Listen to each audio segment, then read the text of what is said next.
Hassan Wasswa musami wa mupiira era obulamu bwe bwonna akulidde mu mupiira, family ya mupiira.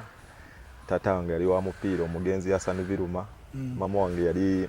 mubasi wa mupiira netball omugenzi Betty Nanno Zinalongo koza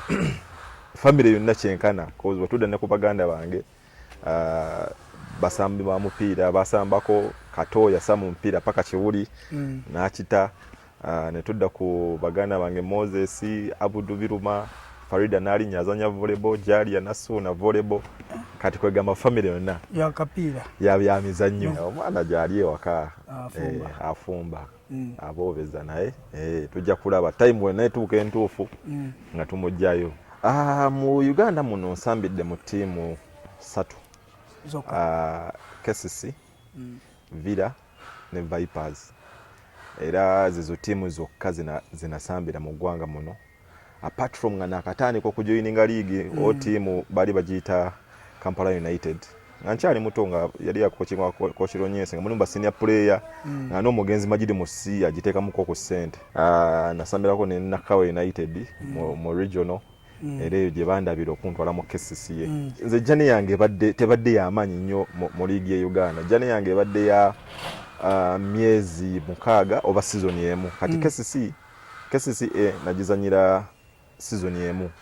By that time waliyo coach Jackson Mayanja yali aje coaching by that time nga nali nakava ebuddo nakuba season emu ne tusamba Sekafa ne bampita ku national team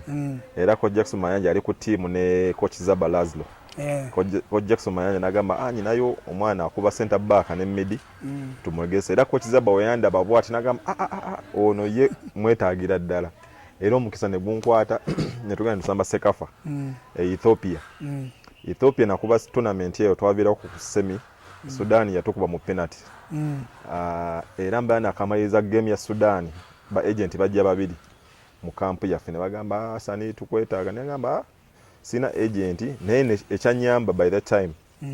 nga Mujibu ali mu team yaffe nga Mujibu musajja wa amaanyi mu ggwanga ne nga Mujibu olo team ze nentukirira mu Ethiopia nyagala genda kusamba mupiira nagamba kale but ngina soka kufuuka manager awo then tukole ki era okuvuura Mujibu natandika okukwasaganya emirimu gyange so Mujibu nakwasaganya deal eyo jani yange ya professional netandika. Hassan Wasswa ennaku zino he's a FIFA ambassador, he's a TV analyst. I analyze games with Tony Maweje, Godwin Bole, Teno Mukisa, and I'm a FIFA ambassador as well. And I am a CAFC holder, and I'm a coach of International University of East Africa.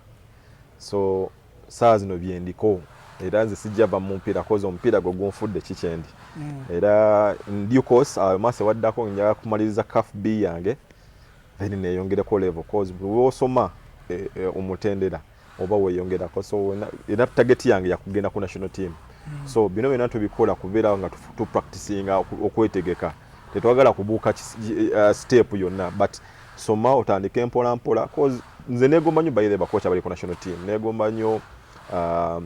Coach Simon Masaba, cause I've ever played with him. Negoma Coach Babadi, cause we all want to be at the national level, whereby we are coaching one of the future of this country. So with time, nga we nkugambye mitendera tujja tuukayo.